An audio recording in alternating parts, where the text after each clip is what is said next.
All right, thank you very much. So this panel is the research overviews of products and/or strategies for reducing enteric emissions. And first, we're going to start off with opening comments from our panelists. And first, we are going to start off with Dr. Peri Rosenstein. Peri Rosenstein is a senior scientist for livestock methane at the Environmental Defense Fund, where she focuses on quantifying and reducing global livestock enteric and manure methane emissions. She's a veterinarian with a background in public health and epidemiology, and previously worked for Merck Animal Health and developed pharmaceutical and biological products for livestock and companion animals. If you could please help me welcome Peri for her opening comments.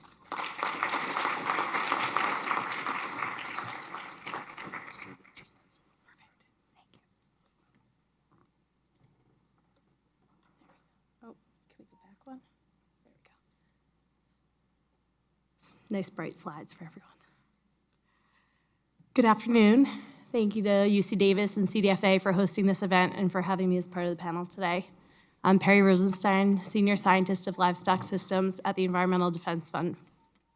Excuse me. I have a little bit of sore throat, I apologize.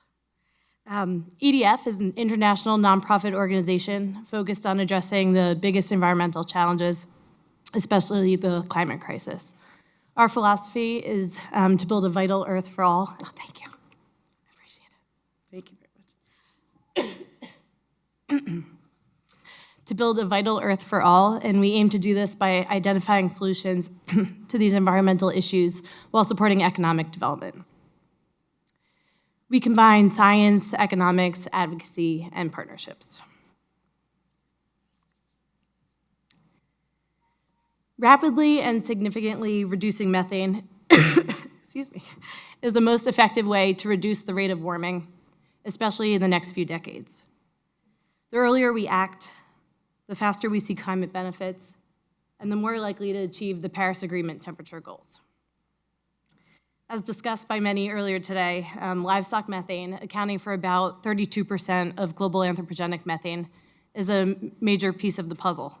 And we have to align on this opportunity for livestock to be one of the solutions to climate change. We need a suite of strategies and products, and they all have to have 4 key qualities. They have to be effective at reducing enteric methane without causing negative environmental trade-offs. They have to be safe for humans and animals. They have to be widely adopted by the industry, and they have to be accepted by consumers. It's exciting to see the significant innovation and research in this space as we search for a variety of solutions that check all these boxes. EDF's goals are to bring awareness to this issue, support research to identify and implement solutions, and to tackle barriers to progress. Quantifying the current status and progress is a challenge. There's a lot of debate about the correct metric to use for quantifying the relative impact of methane emissions. All of the metrics tell us something, but they have to be interpreted appropriately, and their use and targets have to be adjusted accordingly. EDF's position is that it is best to quantify emissions and set emissions reduction targets by gas. This avoids complicated conversions to a carbon dioxide equivalence. All methane emissions are contributing to warming, and therefore we must find ways to safely and effectively reduce methane emissions as much as possible and as fast as possible. Accurate and standardized quantification methodologies for measuring enteric methane emissions, as we just heard and have been discussing all day, are essential for understanding baseline emissions and evaluating efficacy of enteric methane mitigating strategies. We're working with Dr. Joe McFadden, who's also on this panel, and Dr. Ananda Funtura from Cornell University on a project to assess the commonly used methods of measuring enteric methane emissions, including but not limited to green feed systems and SF6 tracers. Sorry. To perform proper validation, I'm gonna suffer a drink, I'm sorry.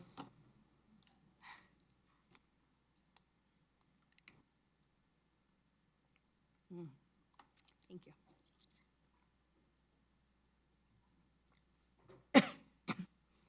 To perform proper validation against the gold standard of respiration chambers, as well as to assess accuracy and reliability of the results of these methodologies and address issues in the methods so they can be used consistently and effectively. To that end, if you have data sets available, please do reach out. EDF is also exploring opportunities to compare top-down and bottom-up methodologies for quantifying emissions to improve on-ground measurement tools as well as predictive models. Lastly, we are looking to assemble an expert working group to develop guidelines on standards for measuring enteric methane emissions and evaluating efficacy of enteric methane inhibiting products. As the only NGO in the Global Research Alliance on Agricultural Greenhouse Gases, or GRA, we are looking to partner with them in this effort. In terms of the products and strategies themselves, there are some very thorough and insightful reviews and meta-analyses that were published in the past few years that include many of the current options being researched. From the more well-known feed additives like asparagopsis and 3-NOP, to breeding and feeding strategies, wearables and vaccines, and more recent work on CRISPR and 3-NPA, there are a variety of interventions at different stages of research with varying mechanisms of action, efficacy, applicability for different production systems, and other pros and cons. While EDF does not promote particular products, we support rigorous and robust scientific research on all potential solutions, and we provide advisory input to companies and organizations in a product-agnostic manner.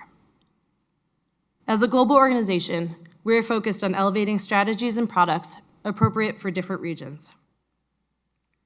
In industrialized systems, measures to enhance sustainability and improve efficiency have been ongoing by those in the field, and great strides have already been made. We have to continue to build on that progress and identify ways to reduce absolute methane emissions.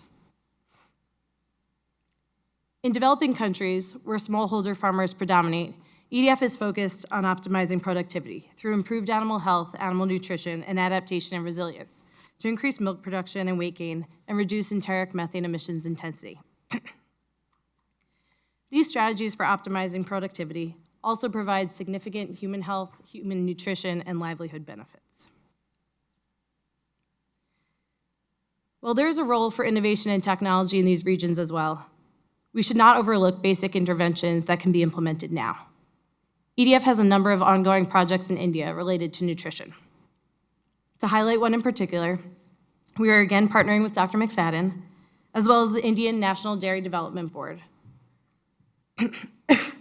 to assess the impact of ration balancing and feeding recommendations based on regional feed chemistry to enhance the efficiency of nutrient use for milk production and reduce methane emissions intensity.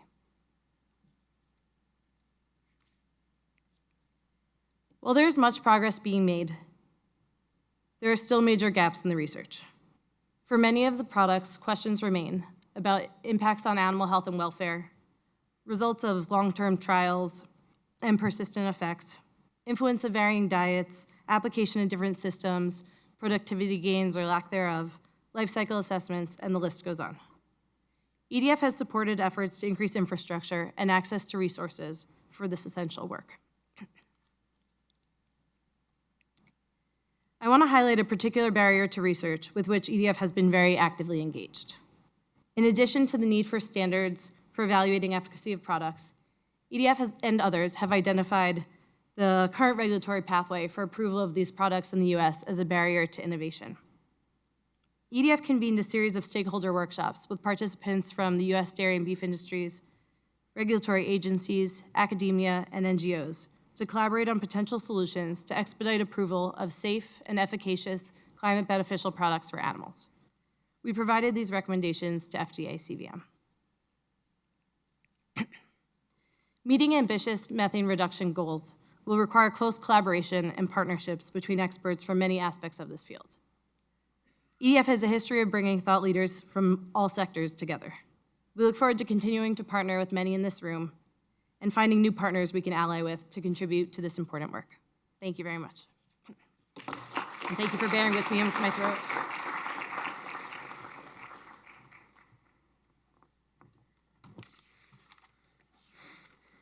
All right, thank you, Peri. Next, I'd like to invite Dr. Tim McAllister to give brief comments. Dr. McAllister is a principal research science at Agriculture and Agri-Food Canada.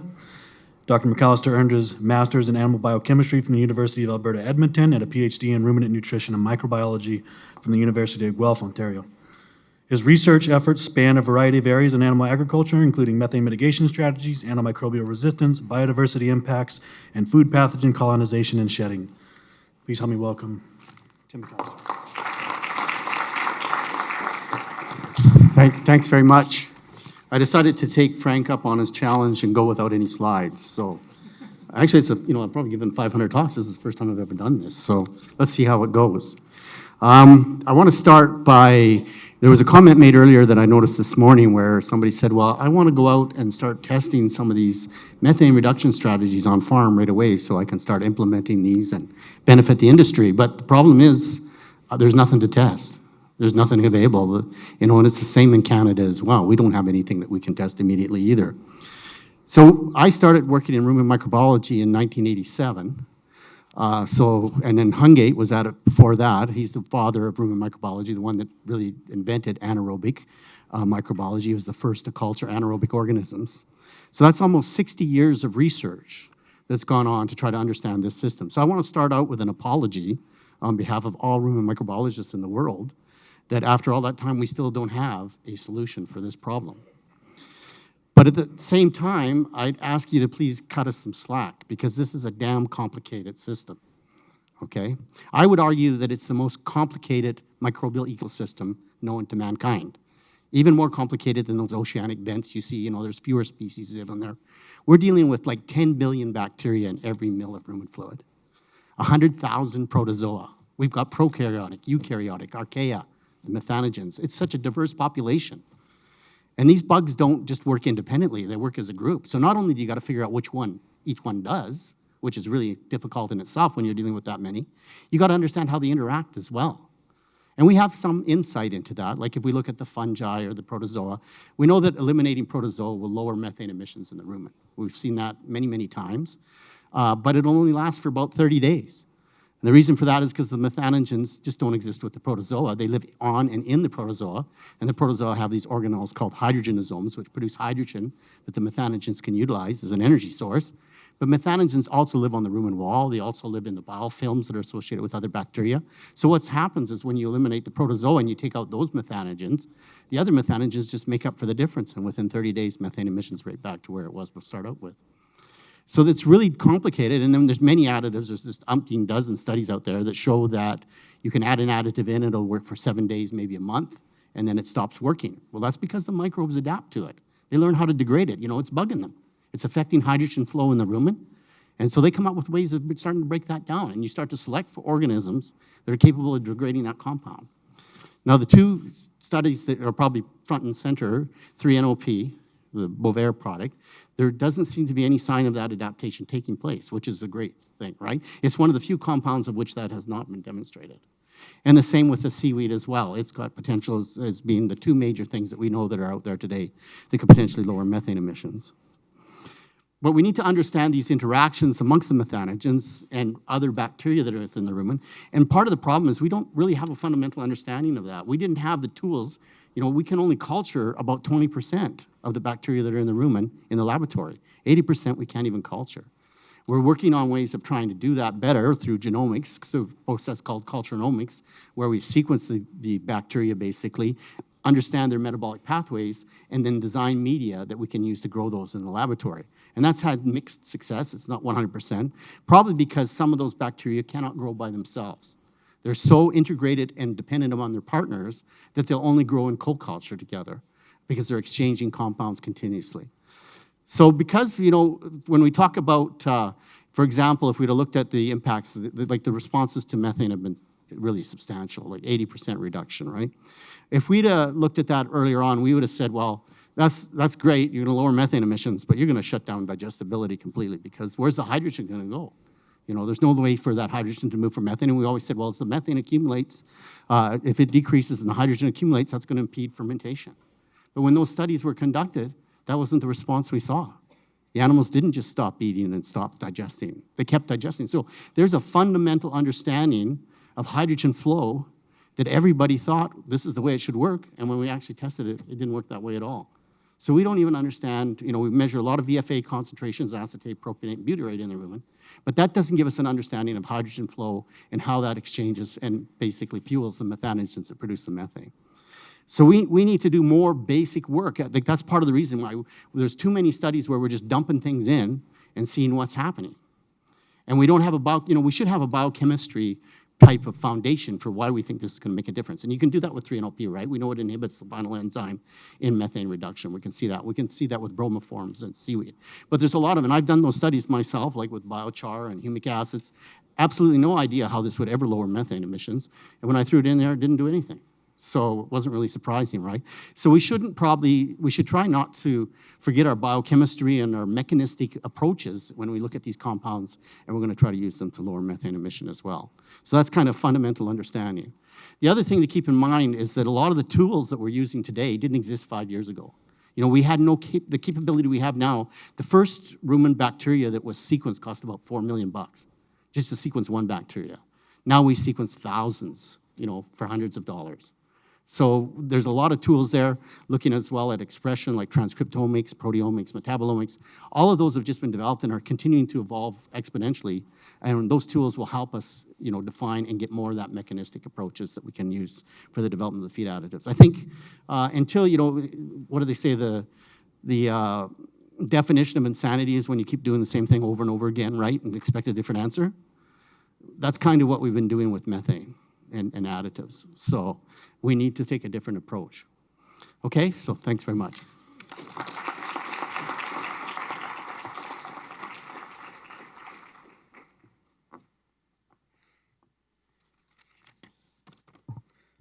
Thank you, Dr. McAllister. All right, next up, we're going to have Dr. Kim Stackhouse-Lawson. Dr. Stackhouse-Lawson is the director of Ag Next and a professor of animal science at Colorado State University. Prior to CSU, Kim was the director of sustainability for JBS USA. Prior to that, she was the executive director for global sustainability at the National Cattlemen's Beef Association, where she developed the industry's sustainability program. Kim received her PhD in animal science from the University of California, Davis, and was a postdoctoral fellow at Kansas State University College of Veterinary Medicine Beef Cattle Institute. Please help me welcome Dr. Kim Stackhouse-Lawson. Good morning, and thank you for having me. It's a pleasure to be here and to be on such an esteemed panel.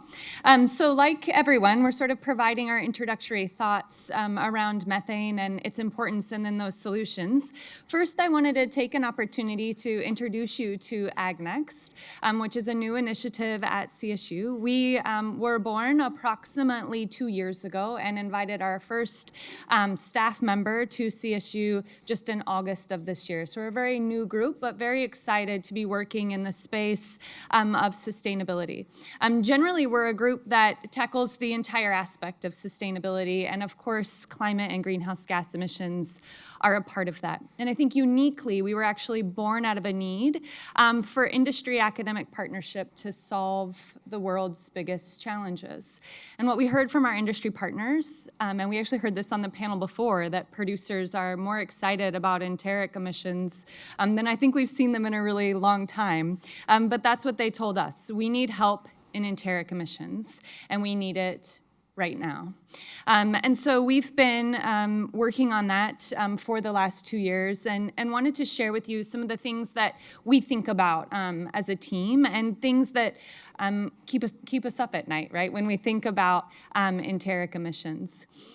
So certainly, there's reduction targets, right? Certainly in the public sector, but those reduction targets are perhaps even more critical when we think about them from the private sector, right?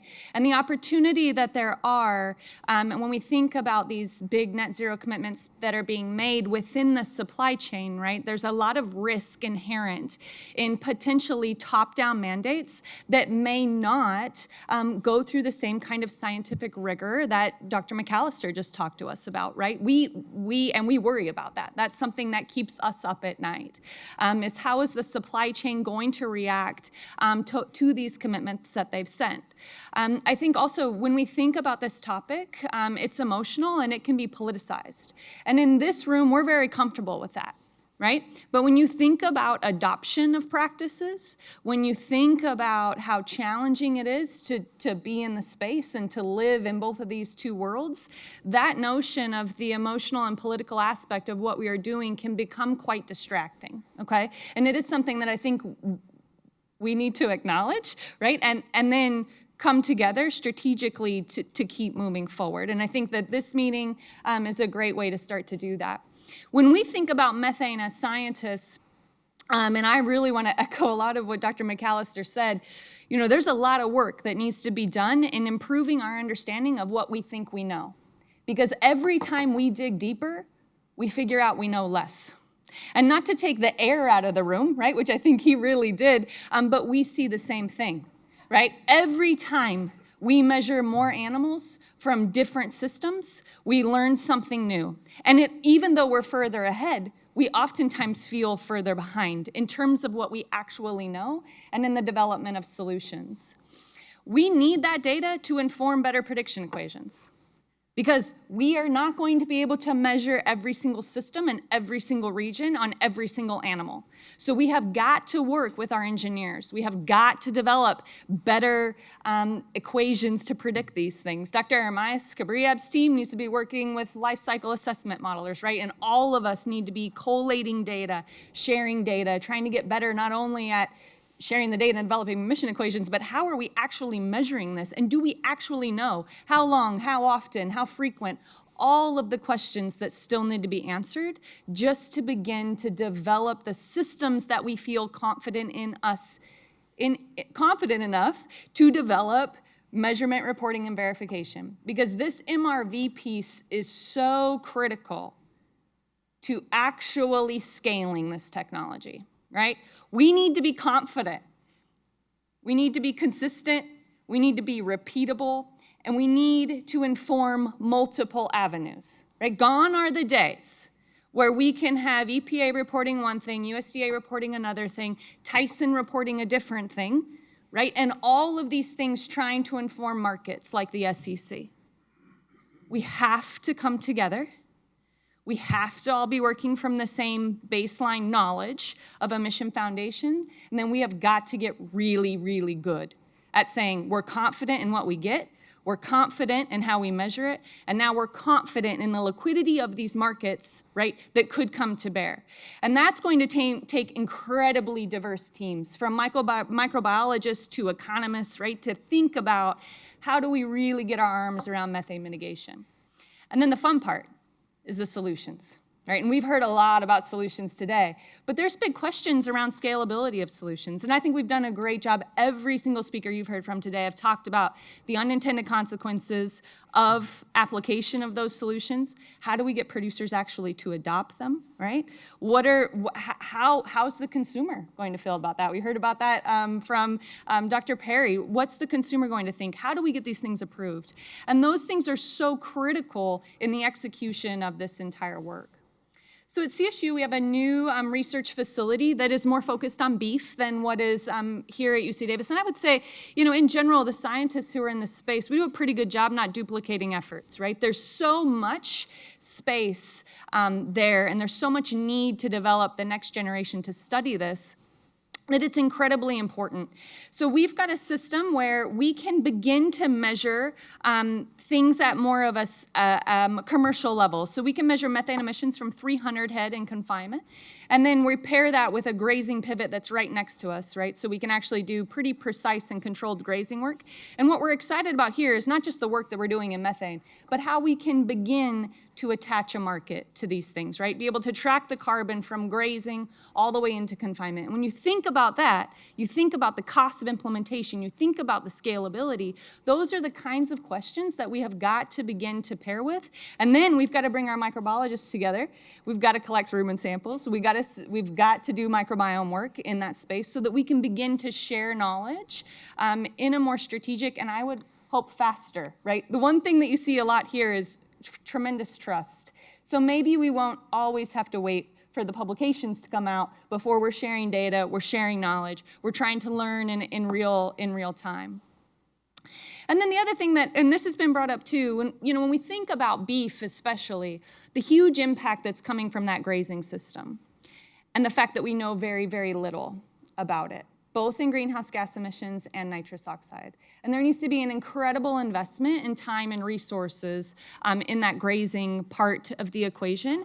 And then I think the scalability globally, right, becomes quite different when we start to think about those interventions. We've heard a lot about how delivery to grazing systems is really challenging. I think it's going to continue to be a challenge when we think about not just measuring the impact, right, of methane reduction, but thinking about producer adoption of that technology and what might actually be feasible in some of these extensive systems.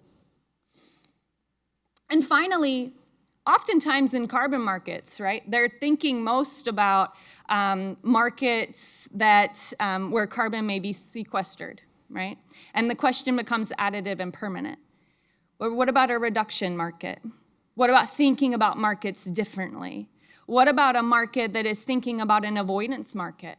Right? And I think we hear a lot about that. That comes a lot from this California system where how can we use grazing systems more from an ecosystem services perspective too, right? But also climate, where we might be able to take grazing and reduce the impact of wildfires, for example. What about the potential of thinking about these markets broader than just carbon sequestration, where additive and permanence is not such a challenge? And might that be a better way to invest to get these markets moving, right? From a crawl to a walk, then maybe we can run when we start thinking about sequestration. And we've heard a lot about how challenging methane mitigation is, so I won't spend a lot of time on this slide because so many people have referenced this publication. But I think it's worth mentioning, just like Dr. McAllister said, many of us have devoted our professional careers to this. And yet there is nothing that I can tell a producer to do except for to keep doing what you've been doing, right? Because you've done a pretty good job from an intensity factor. But there's still nothing for them to do today. And so I just think we've got to keep working in this space. We've got to keep the gas pedal on. And just to echo again, enteric methane is complicated. And I can't tell you how many times I've said that since coming back to the academic field. Methane is hard. Really, really hard, right? And when we think about just how challenging it is, yeah, we need more data. We need more data from every single system because we've got to get those prediction equations in a better space. We haven't even begun to tackle what's the stacking potential of these interventions. If we select for a low methane producing animal and then we feed them 3-NOP, do we still have the same reduction potential from 3-NOP in a low producing animal? Or is it different? What happens when we feed an enteric modifier in a grazing system? Does the animal continue to have the same reaction in confinement, right, in a beef system? We haven't begun to answer those questions. The investment that we see in the grazing sector is massive, absolutely massive. We haven't touched that, and it's really, really hard both to measure and to mitigate. And MRV must not just inform, and I can't reiterate this enough, must not just inform the work we do as scientists, but it also has to inform our markets. We all need to be speaking the same language, right? Because at the end of the day, the people who are actually going to execute this are the same people that we're relying on for food security. And we need the message to be singular and consistent, right? One message and the same message over and over and over again. And we need to be sure, and I can promise you the scientists that are working in this field are looking at the unintended consequences of those solutions. So with that, I'd like to thank the incredible team at AgNext that is around me, many of whom are more famous and much more deserving in the space of enteric methane, and just to acknowledge that it takes an incredible diverse team to begin to answer these questions, and to encourage you to follow us on social. We'd love to follow you back, and please reach out with any questions we're not able to answer on the panel today.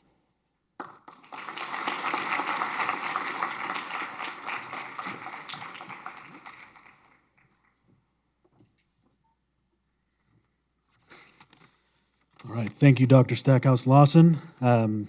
Next, I'd like to invite Dr. Matthias Hess to give comments. Matthias Hess is an associate professor in the Department of Animal Science at UC Davis. Matthias holds a master's in the area of microbial ecology from the University of Constance and a PhD in microbial genomics and biotechnology from the Technical University of Hamburg. did a postdoc at DOE's Lawrence and Berkeley National Laboratory, where he led a project to study the microbes that inhabit the rumen of cows and the enzymes these microbes produce for their potential application in biofuels production. Matthias's program uses cutting-edge microbiology approaches to enhance our understanding of complex microbial systems and how these microbial systems can be changed to provide sustainable solutions in medicine, industry, and of course, agriculture. Please help me welcome Dr. Matthias Hess. So thank you. First of all, I really would like to thank the Clear Center and CDFA for really putting together such a great workshop or symposium and really giving me the opportunity to be here on the panel. I really also would really thank you guys for showing up. This is a great group of people.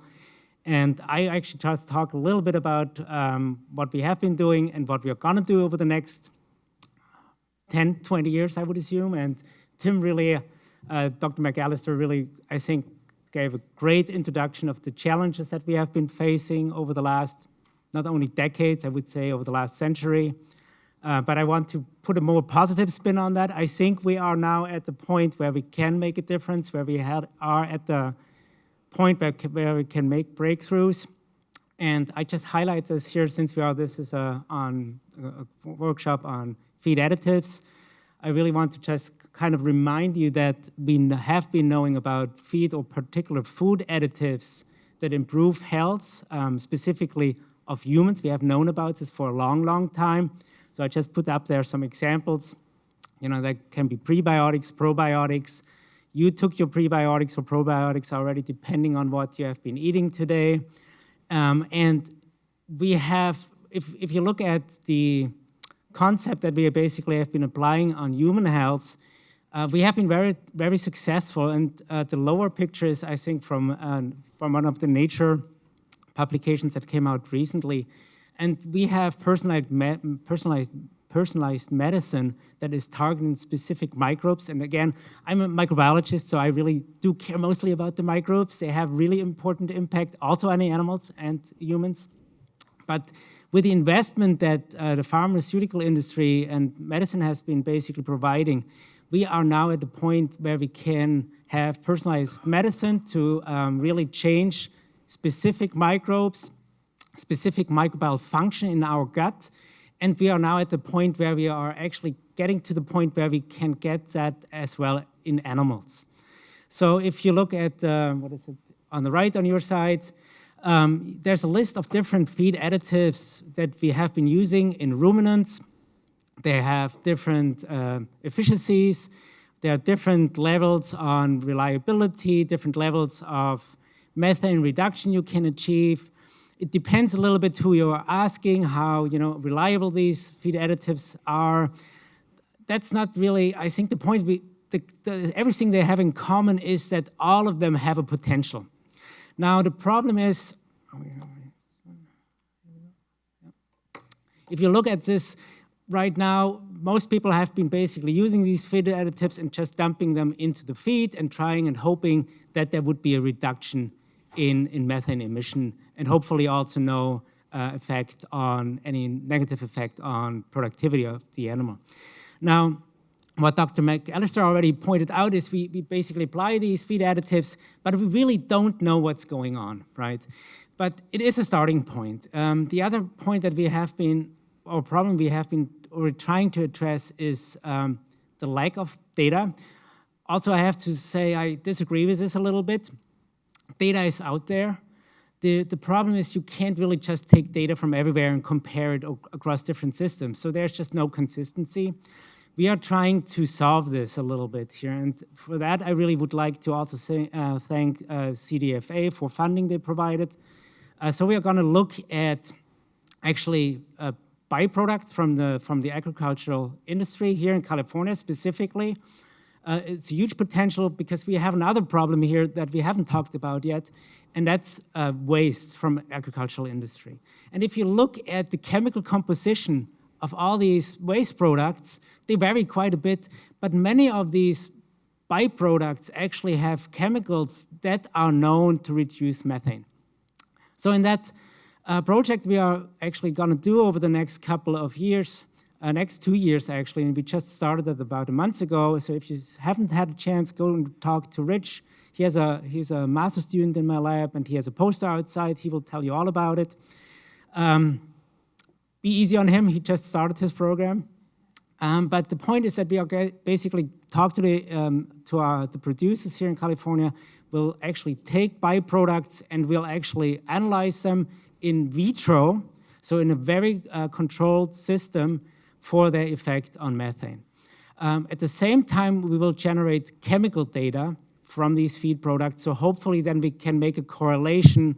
How does the chemical composition of these byproducts actually correlate with, hopefully, reduction in methane, and then we will hopefully make interferences out of that. So, next one. Now the issue is also, okay, we basically dump these things in a feed and we give it to the animal, but then there's nothing but the black box. And I don't know, is there a laser pointer here? No. Anyways, but it doesn't matter. But basically you dump it in there and you don't really know what's going on in the rumen, right? So you just hope that everything is working out the way you want it to see. But the real story is actually in the rumen, and those are the microbes. And Dr. McAllister already alluded to that. We can only grow 20% of these microbes in the laboratory. Now, it's not that only 20% are actually important for what we see, what the function, what the outcome, the phenotype of the animal is. It's all the microbes. So all the other 80% we don't grow in the laboratory, they are still important, but we can't really understand what's going on. So good news is, again, we have now technologies where we can actually go in and we can sequence these microbes, these genomes, and we can figure out what the genes are, what these genes are doing, and we can also evaluate how do these microbes, these genomes, these genes actually respond to different feed additives that we are actually putting in the feed. Now, I have to also point out that we just got a $7 million award from the Audacious project, so it's a TED sponsored program, all donors, and we are basically now have funds in collaboration with Dr. Kebrab and Dr. Doudna from UC Berkeley and Dr. Benfield, where we actually will develop tools that will allow us to actually go into these rumen microbiomes and target specific genes and genomes and actually alter these genes in the microbes towards that methane reduction potential. So I'm sure you have heard about CRISPR, and that's basically what we're gonna do in the microbiome of the rumen. So we're not touching the cow itself, we really just try to really take the microbes and push them towards where we want them to be, reducing methane, but at the same time, obviously also increasing productivity of the animal. And again, this has only been possible because we have these really great funders, CDFA and the TED initiative, and we have these technologies that were not available until a couple of years ago. And with that, thank you, and I'll just go back.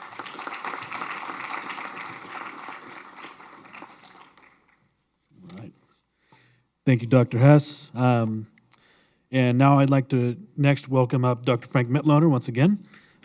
Just to remind everybody, Dr. Frank Mitloehner is a professor and air quality specialist in the Cooperative Extension and the Department of Animal Science at UC Davis, and is also director of the Clear Center, who's been a fantastic help putting this on. Couldn't have done it without him. Dr. Frank Mitloehner. Thank you very much. So if there's one thing that you've learned today about methane is it's complicated. It's very complicated. And I also want to just be very clear that I am a little bit concerned about us being too myopic on methane. Because let's not forget, there are trade-offs. It might be that we do something that reduces methane and it improves or increases reactive nitrogen. Let's say nitrous oxide or ammonia or nitrates or something else. So that really adds an additional complexity to what we are already dealing with on the methane front, that we have trade-offs. Okay, so I will not talk about this in great detail here, but I just want to say, when I go to Europe and I see what they are dealing with right now, they are jumping full stream ahead onto reactive nitrogen as we speak. That is their new hot topic there, And every time I see that and come back here, I say, whoa, let's make sure that we are not too myopic. Anyhow, so I will just spend a few minutes on some of those additives. I already showed you this graph here earlier, which shows some of the results on methane reduction from several selected ones. And I will just talk about several of those selected additives really briefly. There are two principal ways that the feed additives differ. There are these methane inhibitors, such as seaweed, these Asparagopsis varieties on the one side and 3-NOP bovaer on the other. So these are methane inhibitors. And then we have rumen modifiers that change the microbial composition in the rumen. And these two groups are fundamentally different, also different in how much methane they can reduce. So, for example, in the group of microbial modifiers, we have plant secondary metabolites. Some of them are listed here: essential oils, tannins, saponins, and so on. You will see here some of the variables that come with it. Tannins, for example, have impacts on fiber degradation.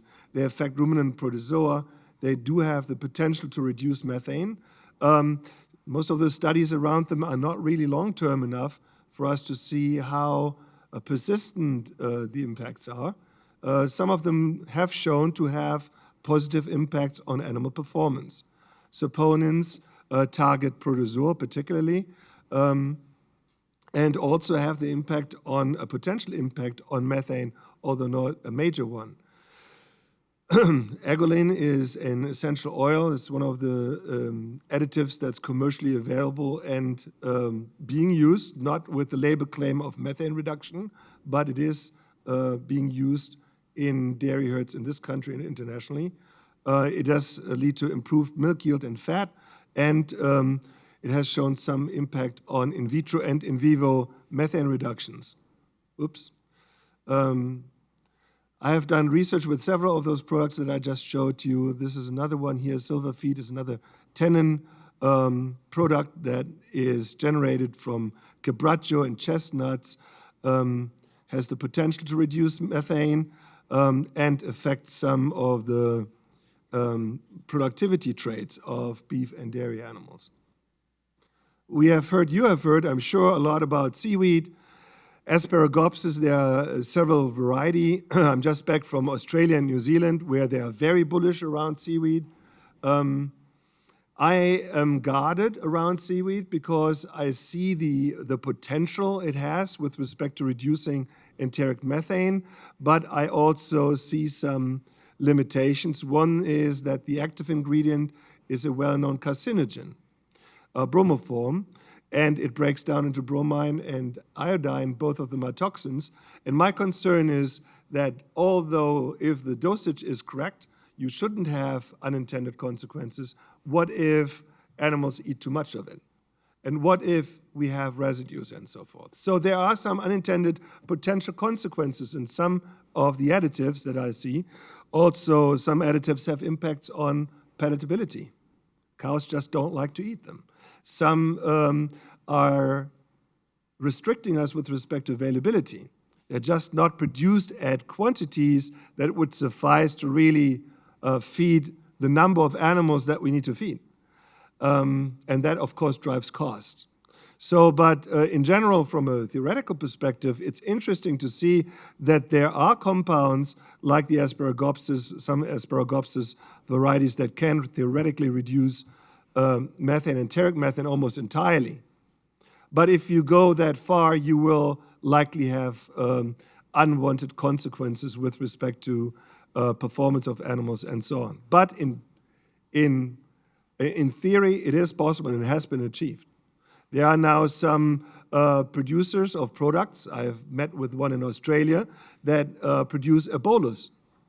And into the bolus, you put an active ingredient that slowly releases molecules.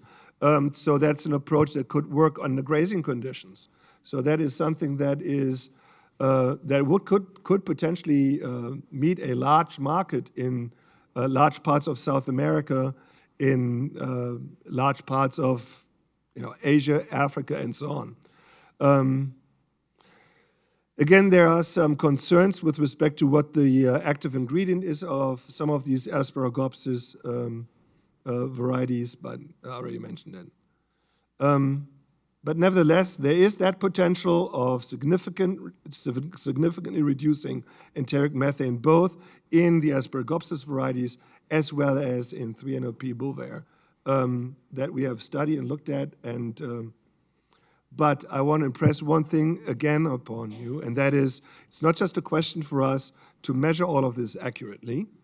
It's also a question of us looking at these compounds holistically, because we cannot afford to use something that reduces methane and then we have some kind of toxicological issue, or we have some kind of food safety issue, or animal performance issue that would undermine the trust that we are building so hard as we speak. So with that, just a quick run through some of the technologies that are out there, and I'm looking forward to our panel discussion. Thank you.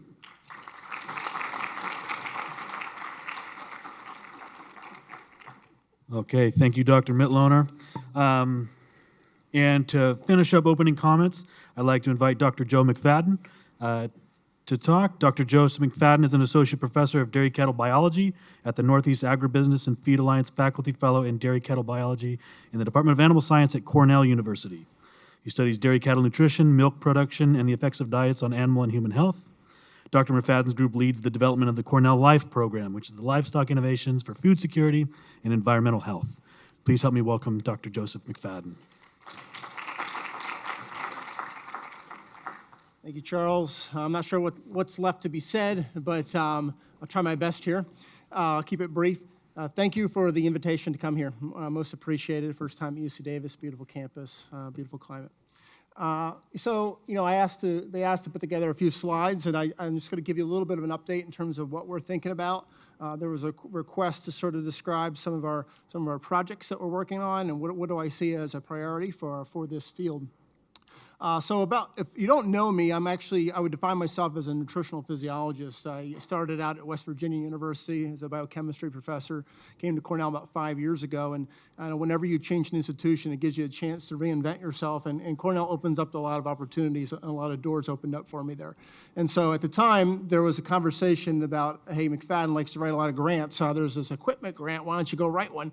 And I said, okay, sure. And I wrote one on chambers, to get respiration chambers. And I tried to convince the USDA that 4 chambers was integrated. They determined that was not the case and did not give me the money. I tried again a second time with some matching support, and that didn't happen either. But long story short, we ended up securing the funding, and now we have this project that we've developed. It's actually part of the Cornell 2030 project, and so the Dean Holton for the College of Agriculture and Life Sciences has sort of gathered the faculty that are focused on this climate-centered initiative, sort of work together and help us find funding streams to sort of build up programs.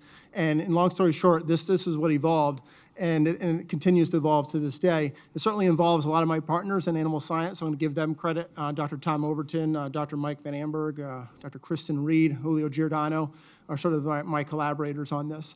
And we sort of sat together and we said, what's our priority going to be, and how are we going to contribute to this to the field? And certainly we think our initial momentum is going to be on AIM-1, and in reality, Cornell's playing catch-up. I mean, we've certainly contributed in terms of efficiency of ration balancing with the development of the CNCPS and all the great work that Mike Van Amberg does, but in terms of enteric methane mitigation, that didn't really exist 3 years ago at Cornell. And so we really wanted to step up our game and play catch-up. And so in AIM-1, we're going to really focus on studies, holistic studies, using holistic approaches to study feed additives in dairy cattle. AIM-2, we also need to think about greenhouse gas emissions. With regards to the nitrogen business, nitrous oxide is something that's going to be brought to our attention, and we like to think that, you're just inhibiting methane, and that's the end result, and we can go walk away and go get a drink at the bar. But in reality, in the manure, there's obviously those emissions that we have to think about, and we've done a very poor job, I think, at this point, trying to track those emissions and across all the studies that have been performed. We also need to think about, the reality that technology sometimes is expensive, okay? And that's not going to be sort of accessible in all regions of the world equally. And, when I came to Cornell, I was not focused on sort of sustainable agriculture in developing countries, but thanks to Peri and the whole EDF team that came to Cornell, I got energized about India one day, and I decided to make it my life mission. And so after a trip visiting India this past fall, it really is a big part of our project now over the next several years, at least. We'll actually have studies in India, and I'll talk a little bit about that here in a moment. But in those countries that are sort of have emerging economies, that really are smallholder sort of production practices, these feed additives may or may not be sort of the best possible approach for them. It may not be accessible, right? And so we have to think about what strategies are going to work for them. And the reality is all that knowledge that we've gained over the last 50 years, it's there, right? We just have to give it to the right people, right, and educate. And so we're really trying to think about that at Cornell, about how we're going to develop those programs, and so we can take what we've already learned and apply it elsewhere. Aim for, we also need to realize that the consumer is probably more aware than ever in terms of technology and the pros and cons of it, and probably the cons. And so as we think about things like seaweed, we have to be really cognizant of what is the consumer perception going to be. Right now, it looks really green, it looks really wonderful, it's a game changer, it's going to solve everything. But in 10 years' time, when they discover, hey, there's a bunch of bromoform or bromide in my milk, then that's a problem, right? So we have to just do a better job being extremely transparent from day one about pros and cons. I think that's the best thing that we can do along the way, and be critical of ourselves. I mean, that's what we do as scientists. We have to be extremely critical of our work, critical of other people's work, and that has to continue. And aim 5, this is certainly working with EDF has been helpful. I anticipate this to grow as well, but we want to make sure that we're in alignment, especially with New York policy, which will eventually catch up to California, I'm sure. Now, I'll also say that, we'll see more of this emerging here shortly, but with the help of Cornell Atkinson and 29 Design, which is a company that's going to help with our visibility. Is that just press this green button? Okay. All right, so in terms of our resources, for those that are aware, we have 2 dairy farms, 1,000 head of cattle. And when that chamber project actually became a reality thanks to Cargill. Cargill came up with $355,000 to seed it. Money from Genesee Valley Regional Market Authority, Balchem Corporation, New York State, our college, the Atkinson Center, and our department all came up with just over $2 million to build this facility, which is right next to my office, which I really like that fact. I can just walk across the street. And it's going to be climate-controlled respiration chambers. For those that are familiar with these units from No Pollution Industrial Systems, that's what they're going to look like there on the bottom right-hand side. They are climate-controlled, and I really paid more to get the temperature below 32 degrees on the chiller units. Don't get me started about chillers and HVAC, because I know a lot about that now. We'll be able to go from 30 degrees Fahrenheit to 105 degrees Fahrenheit with the accuracy of plus or minus 2 degrees, and it's highly programmable. Humidity will be able to control 20 to 80%, plus or minus 5%. We'll be able to study methane, CO2, hydrogen, oxygen, ammonia, nitrous oxide, nitrogen dioxide on the increment of every 3 to 10 minutes, so a measurement will be made. In those units, theoretically, they'll be vented, and so we're going to close the door real quick and get in and milk them and close the door and get out. But in the event that we need to put masks on, students can be masked up, and I'm sure they're not going to like that in a heat stress scenario. But good news, everybody keeps asking me this question because it's 2 years in the making. May 15th, they're going to start the demolition, all right? So I'm getting ready for the wrecking ball, okay? And it's supposed to be completed by October.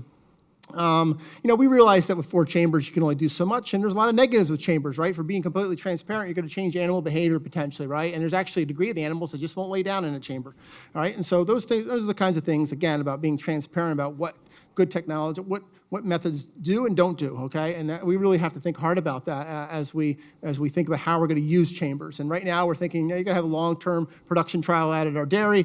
We'll be measuring methane with our green feeds, and then we're going to bring them into the unit at the end of the experimental period. But then I got to get a cow in the back of a trailer, and I got to go travel her 20 minutes, and then I'll look at the methane, right? It's not a perfect scenario, all right? But that's something that we have to be aware of.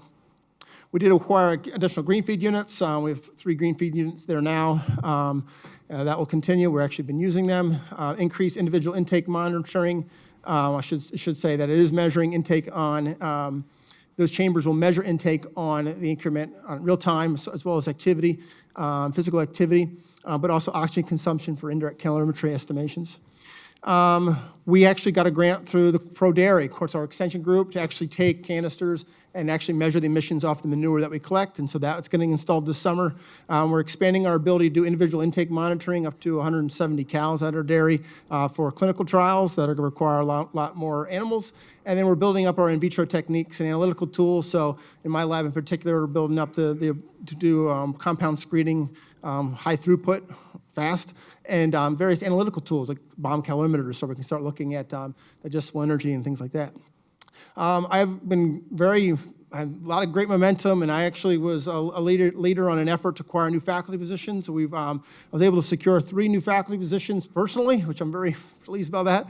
And that's going to be a ruminant microbiologist, a dairy economist focused on a carbon credit economy, and a professor focused on sustainable ruminant production systems. Those faculty, in addition to an environmental physiologist and a data analyst, are all going to be in the next 18 months. And so that's going to give us a lot of good momentum. I also want to give credit to Dr. Julio Giordano.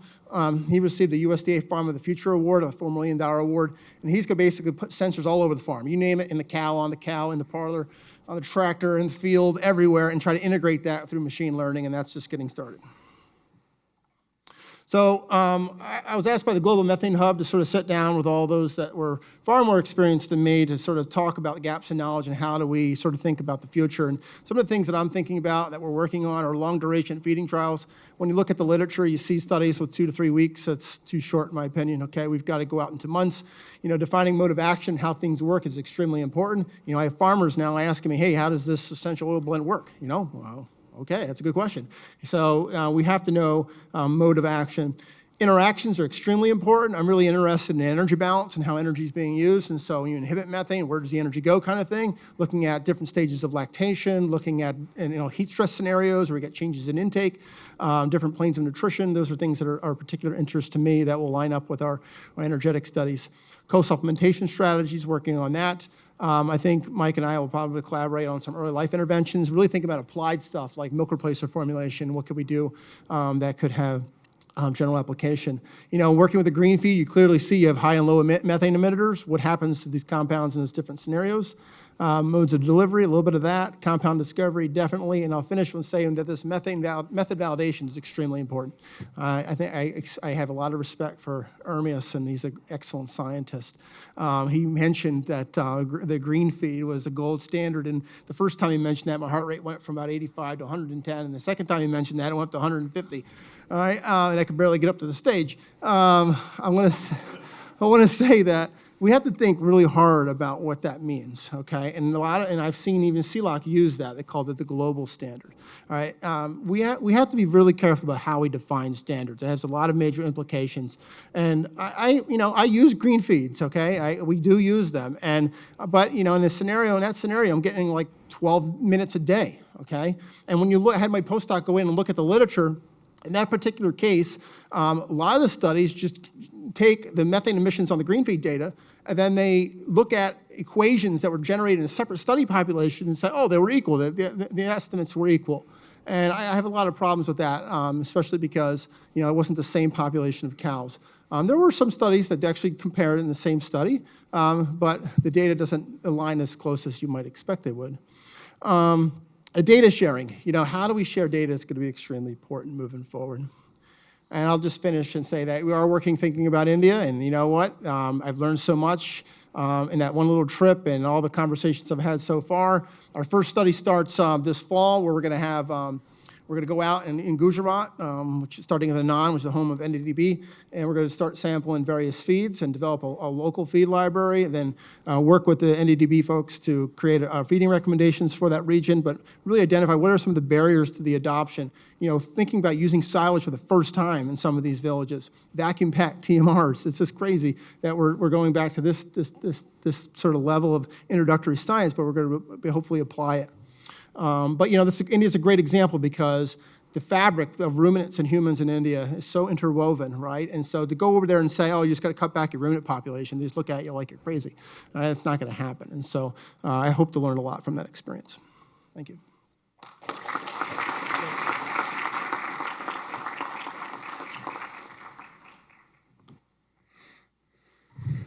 All right, thank you to all of our speakers for their opening comments. We're going to get on to the moderated Q&A portion of this panel, which should be exciting.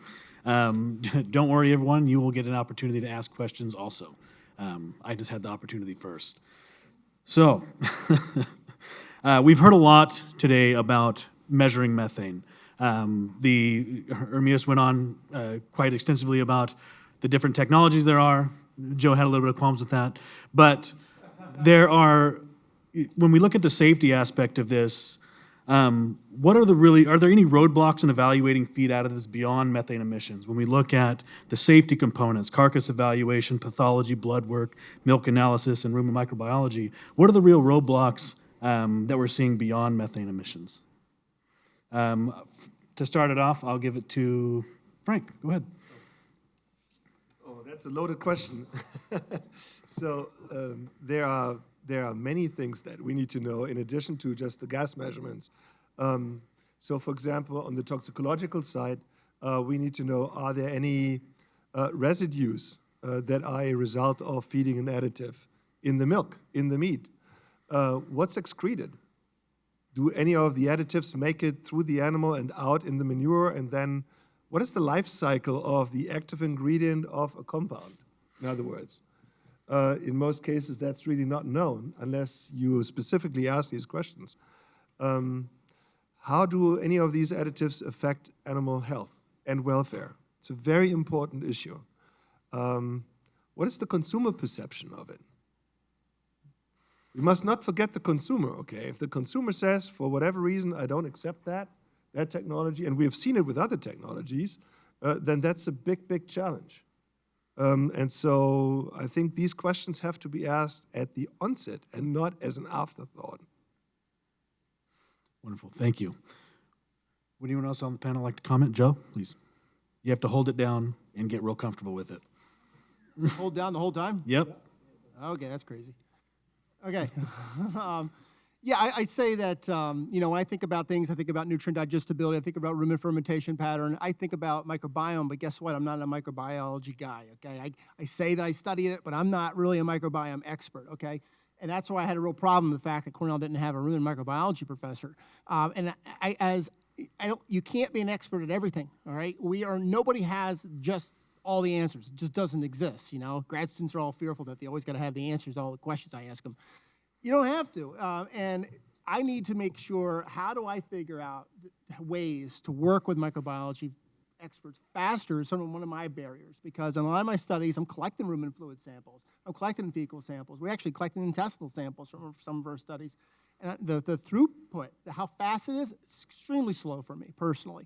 It takes about a year plus just to get the data back, then you have to interpret it, and it's so big and overwhelming, the graduate student already graduated.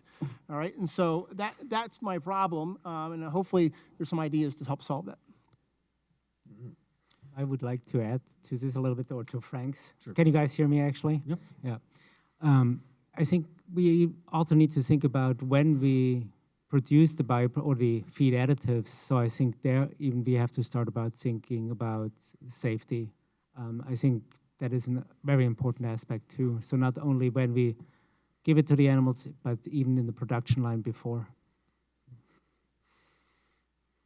Yeah, the other thing I would just add is I think it's important to know the value of those additives. So I know you guys are going through some changes here with implant protocols in the feedlots, and implants are proven to improve efficiency from 5 to 20%.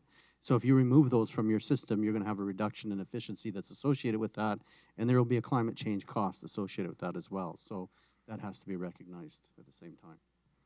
Yeah, and to build off of that, I would just call attention to the fact that cost of the additive is very important, right, for producer adoption. And it's not just cost of the additive, but it's ease of implementation. So if we are going to add labor, which is very, very, very difficult from an overall sustainability standpoint, right, for our producers, to implement a particular strategy, there must be a win on the other side, right, or a solution that comes with the delivery mechanism. And so I think that also, in addition to everything everyone else has already done such a good job acknowledging, needs to be something that we think about. Thank you very much. The next question is, since there is seem to be a large pressure on infrastructure, especially here in California, there's a lot of interest in running these trials. To what extent should these products be tested in vitro, and what considerations before moving a product to an animal trial should be made? For this, I'd like to actually pass it to Dr. McAllister, if you'd like to try this first. Sure, it's easy to, you can publish a lot of papers doing in vitro studies because some are only like 48 hours, so it's a lot easier than an animal study. We use it a lot for screening, because you don't have to worry about toxicity in an in vitro system at that point. But I think, like Frank pointed out, that we always need to be thinking about the trade-offs, and we need to be thinking about trade-offs in methodology as well. Like, it lacks the absorption. The microbial populations are dying basically in an in vitro system. They're not the same as what's in the rumen. So we've got all those limitations, but I think it's an effective screening tool. But don't ever think that because it works in vitro that it'll necessarily work in vivo. Yeah, and I think I want to add, this is exactly what Dr. McAllister was just closing off with, is just because we see it's working in vitro doesn't mean it's working in vivo, but it's an extremely valuable screening tool to at least, I don't want to even say high throughput, because these in vitro systems at the moment are not really high throughput. They require a lot of work, as my students can attest to you, but they are still significantly faster and still significantly more economically than any in vivo trials. Agree. Helpful too in terms of mode of action, without, we're thinking about studies how we label certain things and seeing where things go, right? What you can't necessarily do in an in vivo situation simply because the label is too expensive. So there's that. And, I also think about companies that, they're new companies, and I talked to actually quite a few startups, and I have mixed feelings about startups. But it's a great way to get some early data, and I get worried sometimes where a startup could actually have a really great idea, and how do they actually get to the point where they're doing, large, full production trials? It's very expensive. You're talking $300,000, typical production trial, right? So a little bit less than that. So that's something that needs to be made aware. And I think I want to actually add something more, but to give you a little bit of perspective of this. So when we talk about in vitro right now, we talk anything between 50 milliliters to 2 liters. For these new projects that we're trying to do with CRISPR, we are kind of trying to look at 1 milliliter screening steps, because these labeling or delivery mechanisms are still so expensive that we actually need to even downscale what we have right now, because even there we're looking at several $1,000s just for one experiment. So there are different aspects, different scales I think we need to take into consideration, and then take into consideration the pros and cons. But a lot of the developments, technology developments, need to begin at a very small scale, and then we need to upscale it. So I think in vitro is very important, and again, I think that we will see quite a bit of a change in what we consider in vitro. Right now, we think about in vitro as these rumen simulation techniques, but we are also really looking at smaller scales just to look at potential molecular mechanisms that we have to develop to actually get an understanding of these mechanistics that are actually happening during inhibition. And interactions, even more important. Again, that was mentioned several times. It's not only one bacterium or two. There are thousands of them, and they all work together. If you don't understand how that whole network works, then we just have a black box that we don't really understand what we need to do with it. Thank you very much. Taking it kind of bigger picture now. Reduced methane intensity as a result of increased efficiency is often overlooked from a policy and media perspective in higher income countries. Why is that? And what is the potential to reduce methane emissions nationally and globally by increasing efficiency? Would anyone like to answer? Peri, please. Sure, I'll jump in here. So I think I touched on it a bit. I think it's kind of accepted in many of the industrialized countries that it's part of the process already. So improving efficiency has been ongoing, and I don't have the exact numbers offhand, but the improvements have been substantial. And so I think attention isn't brought to it because it's the norm at this point. I do think that the potential for impact is substantial. I think there's still room for improvement in industrialized countries as well, but when we're looking at developed countries, I think that's a really important place to start in a really large capacity for improvement. So I think it'd be great if we could get more attention to that, and certainly it's a message that we're trying to get out. Peri or Joe, could you mention kind of the data about the difference in the smallholder farms in India versus what we see here, the scale of the systems? Yeah, so it's quite remarkable the difference. Okay, I was teaching in class a couple weeks ago. I was talking about the different production systems in India that I could see and sort of summarize. There's 300 million plus cattle and buffalo. And I don't even think that's an accurate number. I think in reality, it's probably more than that. And there's sort of, you compare that to us, it's got 9 million dairy cows, right? There's 75 million smallholder farmers there, though. That's quite remarkable, okay? They'll have 1 or 2 animals. Production efficiency, and look at energy-corrected milk production, which they are the #1 producer of milk in the world. And actually, just 3 days ago, they're now the most populous country in the world. It's about 4 to 12-fold difference in energy-corrected milk production efficiency, depending on the state you're in. And so there's a lot of variation within the country, too, right? And so as we think about where to prioritize, I think that's sort of one of our key thoughts is, why are they extremely inefficient, in that particular state? And we'll go there first kind of thing. But, yeah, that's all I can. Ermias could probably talk about all the other countries he's involved with. Peri, go ahead. Can I add just one more comment about it? So when we're talking about improving efficiency and reducing intensity, it is a longer-term benefit that we're seeing. So it's more of a process, and I think there are a lot of times we're not so patient with some of these. But I do think the impact is still very large. And if you look at the numbers for the ability to improve output with some of the measures that Joe and I have been discussing, it's really substantial. Again, it takes time, and so that's some of the reservation with it, I think. But the opportunity is there. The IPCC, Intergovernmental Panel for Climate Change, estimates that 70 to 80% of the global livestock emissions are associated with production systems in countries like India and African countries and so on. Now, this is not a finger-pointing exercise. This is just pointing out that there are enormous areas of improvement possible. 300 million buffalo and dairy cows in India versus 9 million here. Now think about these numbers. India and Brazil, these 2 countries together, have more cattle than the rest of the world combined. Now it is extremely important that we work with these countries if they so wish, and I commend you for doing that. I think this is really, really important work that you're doing.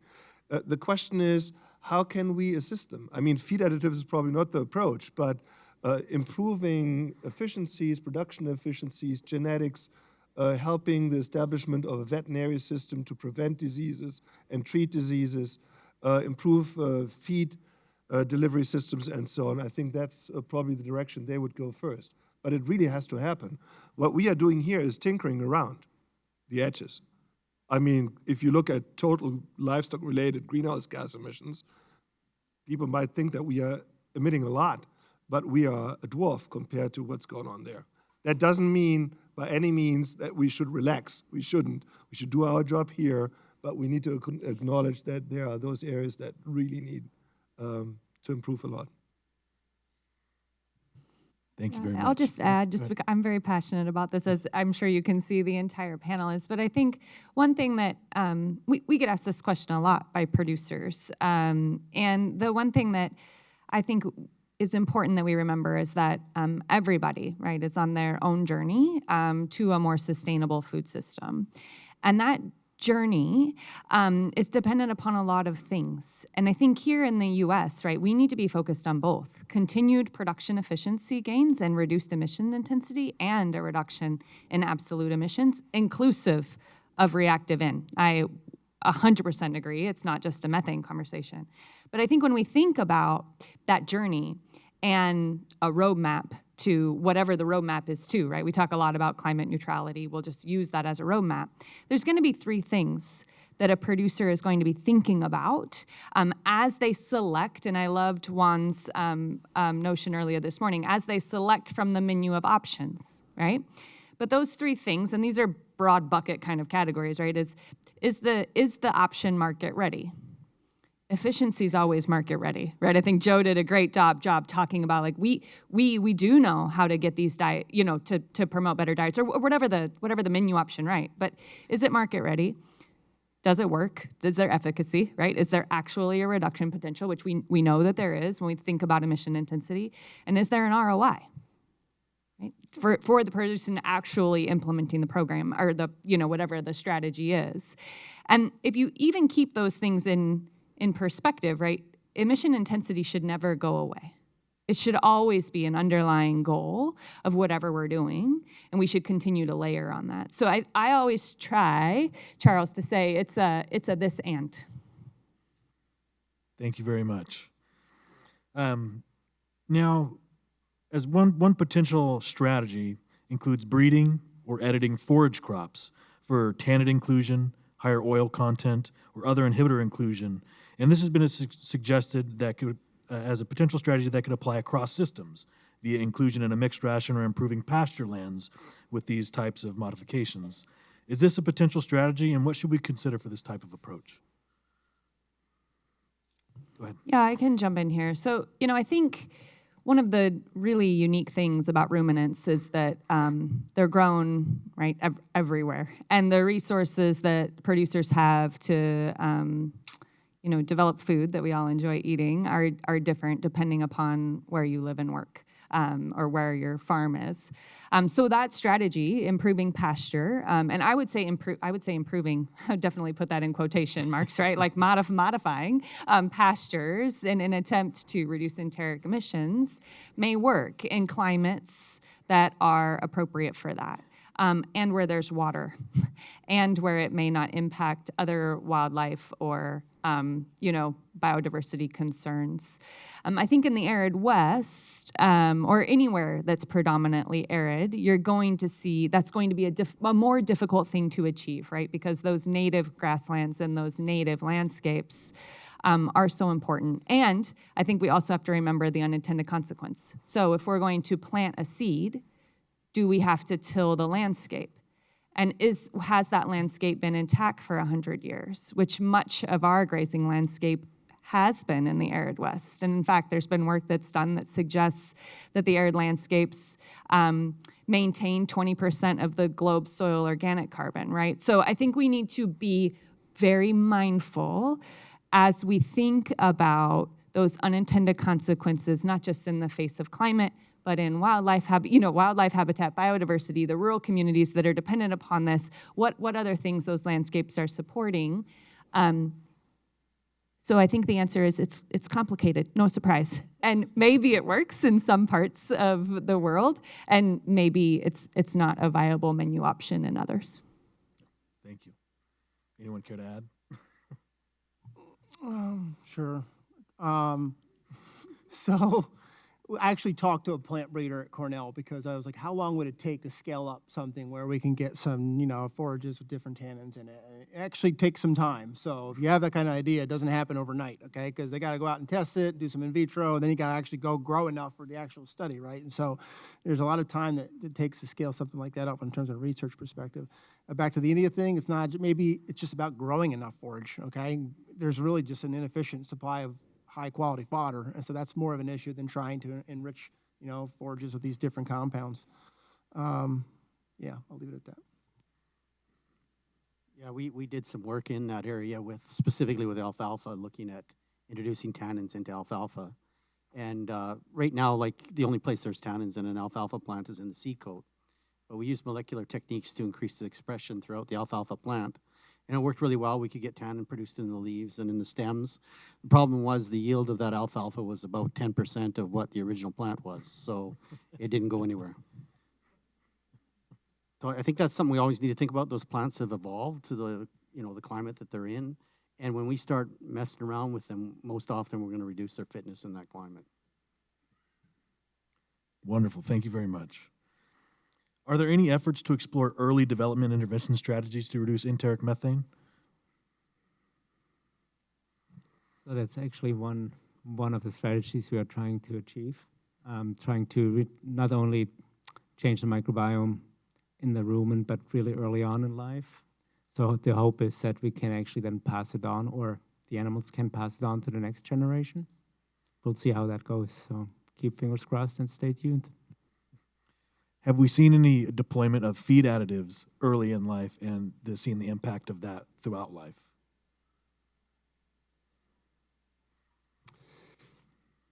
Yeah, there actually has been some research, not very much, but one study in particular where a feed additive was fed to calves. And now remember, young calves are not functioning ruminants yet, but it was fed to calves for the first couple of months of its life, and then they stopped feeding that, but the effects on enteric methane persisted for many, many months later.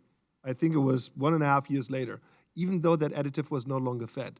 So there seems to be some mechanism that we don't understand that could mean that you need to do something to the calves while they're young, and then it drives that for life, or for at least the majority of its life.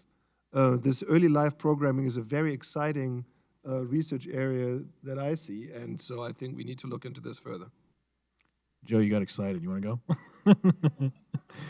I thought we were going to talk about the same study, because there's a 300P study they did. There's 8 calves per group, control 300P, and then they did the same thing and saw post-weaning still reductions in methane. So it looked pretty promising. The sample size seemed a little small, but yeah, I think, we're thinking about milk replacers. I mean, that's just sort of what Cornell has done historically. Mike Van Amberg has looked at different plane of nutrition in terms of fat levels in milk replacers. I'm looking at terms of, I'm a fatty acid guy. That's how I got started. And I think there's a lot of, I didn't say I was a fat guy, Peri. I just said I was a fatty acid guy. You were laughing over there. No, I think there's a lot of interest there in terms of fatty acids that I can get into, but I'll leave it at that. Yeah, and Charles, we're not doing any feed additive trials in young calves, but we are looking and seeing differences in methane emissions from cattle from different origins. So we're measuring methane emissions from cattle that originated on a CSU ranch in Saratoga, Wyoming. We're using steers from the Meat Animal Research Center in Clay Center, Nebraska, and we're using steers that are sourced locally in the High Plains region. And we measured all of their methane emissions at different sites at weaning, and then followed them to a similar grazing site at the the Central Plains Experimental Range, which is a USDA ARS station in Nunn, Colorado. They grazed all the same pasture. We tracked them with collars and then did some really cool forage mapping to look at different forage types and growth, tracked them, and tried to measure. Intake is so challenging in grazing systems. Tried to estimate intake with bite collars, unique bite collars. So we think roughly their diets were ish the same, right? Because they, of course, get to choose when they're grazing, and saw very significant differences by origin in population. So not feed additives, but I do think it speaks to what are these different animals experiencing potentially in life, right? Or are they? Many ecologists and range scientists believe that their mothers are teaching them to select different forages, and so maybe these local steers know what forages to select. Anyway, no surprise, we don't know very much, but it is an interesting field that I think is worth additional exploration as well. Thank you very much. And then the last thing I want to touch on, and before we open it up for audience Q&A, is we've heard about recent developments in what would I consider next generation strategies, vaccines, CRISPR, RNA interference, and even precision breeding efforts. How long is it going to take for these to show efficacy? And what are we seeing now? So I'm just back from New Zealand, and they have some approaches that are quite unique. For example, they started working on a methane vaccine 20 years ago. And they have never really managed to finalize that, but they are still bullish about getting there. but that's how long it can take. I have seen technologies like genomic tests where people take a snip out of the ear and then predict whether or not a cow is a low methane producer and who is a high methane producer, and then you use that information, that test, for low methane breeding. That's a technology that's very likely to see the light of the world very soon, commercially. Additives, I think once we get over the hump of approving them and allowing label claims and all of that, I think they will see the light of day within the next 3 to 5 years, most of them. And then these other the boluses I talked about earlier that are pretty much the vehicle for a slow release active ingredient that, let's say, all animals could have, grazing or intensively kept. That's another approach. So I think that there are many different tools that we will put into the toolbox and that farmers can select from in the future. Not all of them are ready yet. You look like you want to speak. You know, regarding CRISPR, you asked me a question about CRISPR, and I, to be frank, I haven't kept up with the CRISPR world, but I did talk to one of my colleagues, and I'm going to keep his name confidential. But he knew quite a bit about CRISPR, and you can tell me if this is right or wrong, but he was saying back in the day they tried such an approach to modify oral bacteria by removing their ability to produce ethanol, which is found to be key etiology for tooth cavities. It was hailed that cavities would become a thing of the past. Letting you know, I had like 3 cavities filled like 2 weeks ago. But he's just saying that there's too many different types of organisms that exist as a symbiotic ecosystem in the rumen, so any modified organism that does not have the fitness will be easily outcompeted and perish. Which I'd like to learn more since I'm here about the CRISPR technology and whether there's any truth to that. So it will be challenging, no question about that. But the approach we're taking is basically we have a couple of functional groups that we're going to target, and we'll think very carefully about how they, again, interact with others. So the interaction will be key, and so we'll need to take that into consideration. Going back to the initial question, I think we'll be seeing tools that we can apply on the molecular side, I would believe, in the next 3 to 4 years, and then we need to see how they basically affect, again, what Joe was referring to, how they will respond in the microbiome, so in interaction with others. So it's not a 1 or 2 year project, it's a multiple year approach, and I think there will be different milestones along the way that we'll actually see that will be implemented in the field, and so yeah. Thank you very much. With that, I'd like to open up the panel to audience with Q&A. You send it back to Michael Bocadoro, please.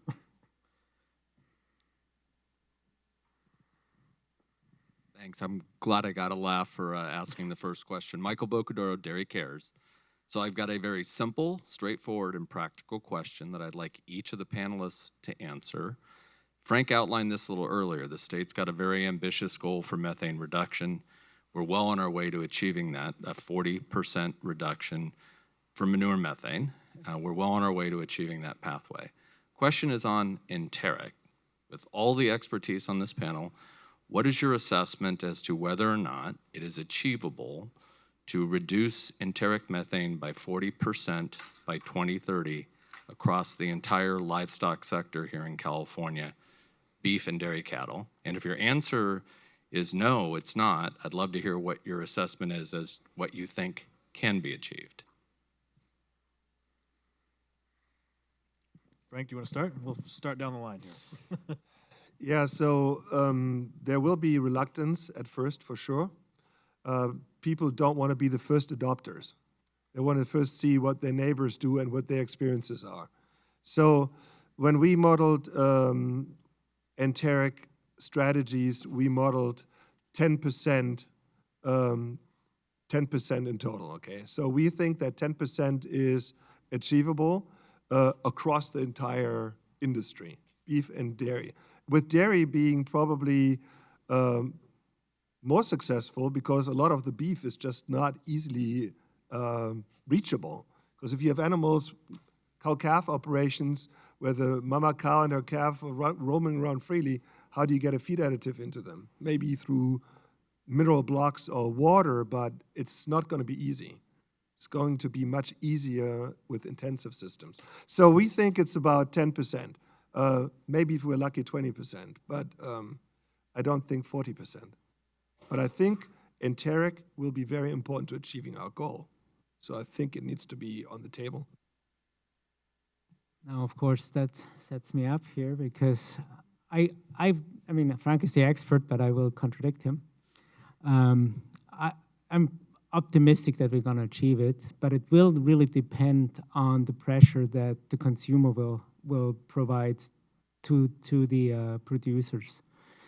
I think we will have the different strategies in place, and if the pressure is strong enough for that it would make sense for the producers, I think they will implement it, and then we can achieve it. So, sorry to contradict him. Well, I think ambition is good. It's good to set targets that are difficult to achieve to encourage everybody to work towards it. But I would say that achieving 40% is probably going to be a challenge depending on how big is the carrot or how big is the stick that you're going to bring along with that.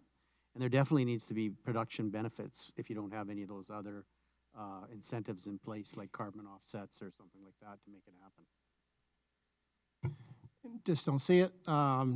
10 to 20% sounds pretty realistic, I guess. New York State as well, I'd probably say something pretty comparable. And, you know, it's pretty unfortunate, too, because the other countries are not going to hit that, developing countries. And so there's many arguments that our percent decrease must be much greater than that target, beyond 40%, in order to compensate for everybody else kind of thing. And I don't think we're going to get there.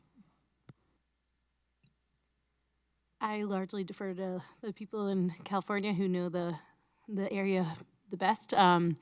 I would have to say I try to be in the optimistic camp too, but it seems quite challenging. Again, ambition is good, so I think we should aim for it. And as far as we can get is better than not getting anywhere. So let's do this.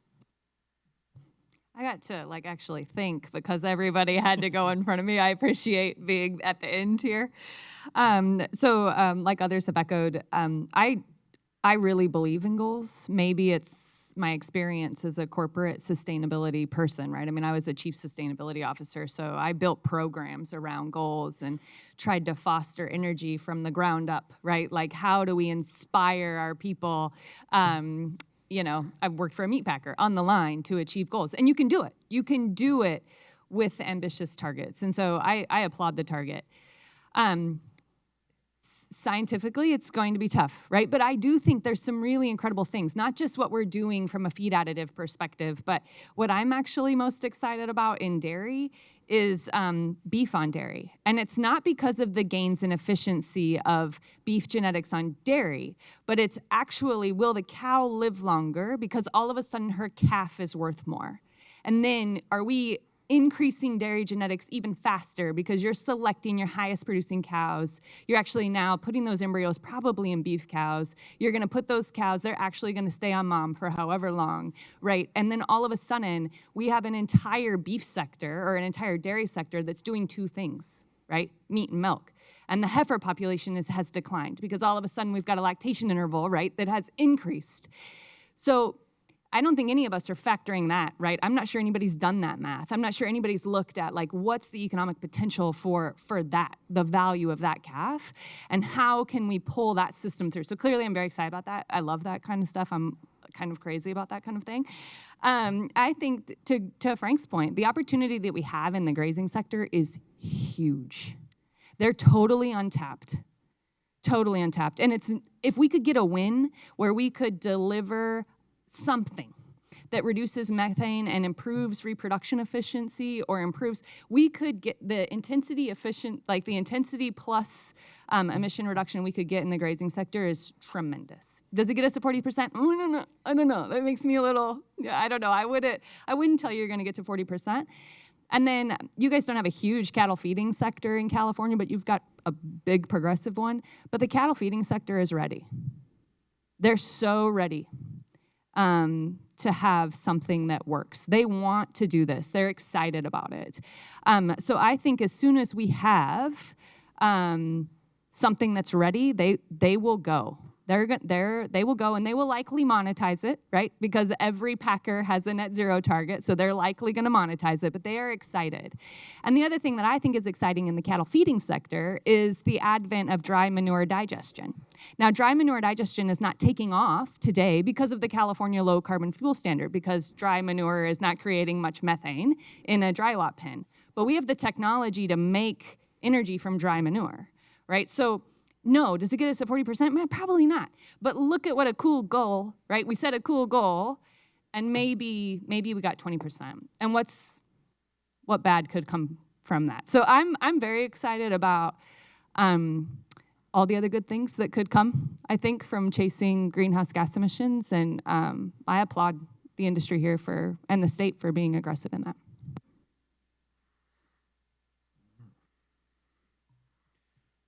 All right, don't be shy.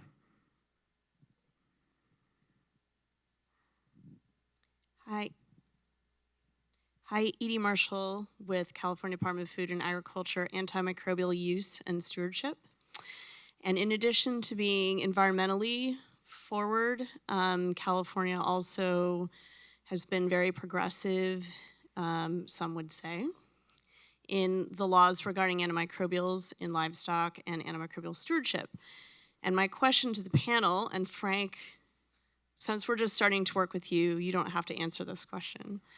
But I was going to say, to what degree are you considering your microbial effects on antimicrobial resistance and transfer of resistance and potentially prevalence of pathogens? Because you're all talking about really manipulating the microbiome, and there are certainly knock-on effects possible there, and it wouldn't be a great trade-off to have more AMR for reducing greenhouse gases. That's actually a really, really great question. And we do know that there are these genes. And so one of the things that we all keep in mind usually when we do any of these microbial tests, and we now, again, when we do DNA sequencing, we can actually follow these AMRs or even other genes that are related to AMR, which we didn't know about before, so we can track them. And when we're gonna do these modifications, we actually will pay specific attention to transfer of these AMRs, across different genomes, across different even guilds of the microbiome. So we clearly have that in mind, and it's a really important aspect. It goes back a little bit to the challenges we had over the last decades, is that we really did, until now, it's just a black box. We just don't know what's happening, right? And so right now, the intention is really to follow that as well and get a better understanding how feed additives or any kind of changes to the microbiome do not only affect methane emission, but also antibiotic resistance and abundance of these genes and transferability across genomes. So it's very important, actually. Thanks for asking. Yeah, I'll echo the importance of the question. So we've only been talking about greenhouse gas emissions, but AgNext is focused on a more holistic approach to sustainability. And I didn't get to talk about the program in its entirety, but the most exciting thing that CSU has been able to commit to is a 12-person 10-year faculty cluster hire that will serve under AgNext. And we'll partner with different colleges. And so we're actually immediately partner with the College of Ag and the College of Vet Med and Biomedical Sciences. And 6 of those committed clusters will come through clinical sciences, actually, so through a veterinary school at CSU. And we are scheduled to hire 2 population health specialists with emphases in disease epidemiology to look at antimicrobial resistance, antibiotic use, both from a leading perspective, right? So actually having scientists who are thinking about answering those questions with research ongoing, much like our methane research is today. And then I would just add on to that, we cannot in these wicked problems, right? So it's one of the definitions of a wicked problem is that it'll impact other really challenging questions. We have to be so transparent in the question, the unintended consequences associated with the question, and to Joe's point, these research projects are exceptionally expensive. One of the reasons they are so expensive is because we actually have to answer the unintended consequences questions, right? That has to be part of what is funded and required in when a research project is funded. And I think ultimately, the team of scientists up here, Tim's probably done it the longest of all of us in terms of the total publications and the amount I referenced him in my graduate career. But there hasn't been a lot of funding, right, to really understand the full system. And so I think keep saying this is important and help us. I actually have a follow-up question for a panelist on this specific topic. Dr. McAllister, you've done work with trying to select or apply some of these strategies that we would think for like methane reduction to food pathogens, including E. coli L157H7. Are you seeing a lot of overlap in the strategies to that approach? Yeah, well, a lot of the plant bioactives have activity, broad spectrum activity against a variety of different bacteria, so they'll control E. coli 157 as well. But the point I'd want to make is that, bacteria respond to selective pressures. Whether that's a plant bioactive or an antimicrobial, they don't really care.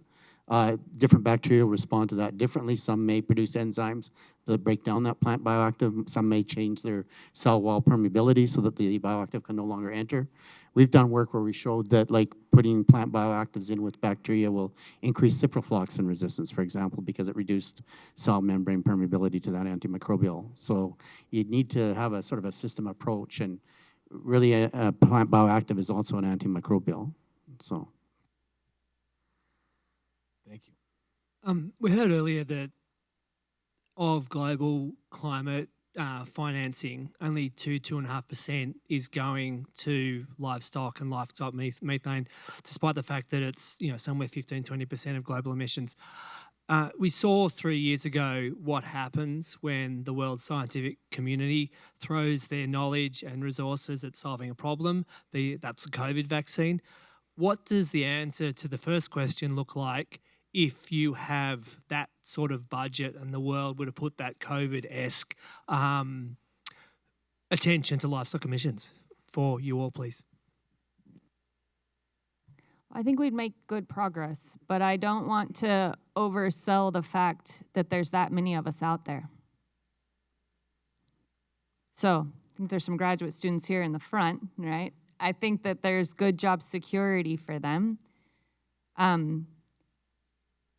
I think there's been a lot of converts to methane. Joe, welcome.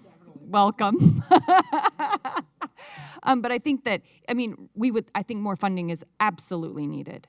But I also, there's not very many of us who are trained in methane to do this. So I think there's a need for money now, but I also think there's a long-term need for funding so that there can be a pipeline of talent that is not just answering questions, but also going to work for food companies and developing good supply chain strategies in sustainability more broadly. I think not putting the money aside, international engagement is going to be key. I'm not going to be the one that solves the problems in India. The people that live in India, they call India home, they're the ones that are going to solve it. And so we have to figure out how to engage with each other better. And it's even across universities. My little world that I live in, it's extremely competitive, and I have to get uncomfortable once in a while and learn to compromise. So the word compromise was used earlier. And so we have to figure out how to build really good, strong teams, and I think that would be a step forward. That doesn't really require a lot of money to do that.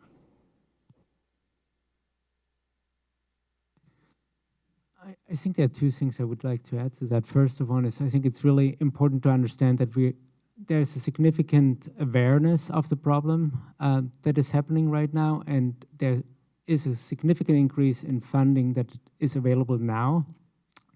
But if you compare that to what has been available in the medical field, it's still very little. But nonetheless, I think what we need to do right now is take advantage of the opportunities we have, beat the drum, and really also show that we can deliver. and really try to take advantage of that. But also really important is really that we also deliver products that we can then actually use to actually really show that the money that was spent is worth to be spent, and that there should be more money coming in. So that's and really beating the drum for the purpose. One of the reasons why we decided to organize this conference is because we feel that operating out of silos is no longer where we need to be. I can speak for myself. I have no interest competing with other universities, other researchers. I have a great interest in advancing this common cause and reaching out to all the others who work on this, and there are not too many, but doing that, and thinking critically about what kind of improvements of facilities, capabilities do we need? And we do need a major effort. I mean, this is a major effort. The complexities are immense, and we are nibbling around the edges right now, okay? We are not solving this big problem right now at the speed that we are going. And I think while scientists oftentimes talk about funding, and yes, I do talk about funding, I think it's critically important that we get more public funding and not just private funding, because there's a lot of criticism out there in the public about getting industry funding, and we get raked over the coals for that. And that's not fair. It's not fair. This country's animal agriculture pulls in 60% of the cash receipts of all agricultural sales. But animal agriculture research receives 5% of all federal funding. It's dismal, okay, it's tiny. And I don't want to whine about it. I can do what I do until I retire. But I can tell you, I would rather shoot in a different league together with my colleagues, some of which are here at the table.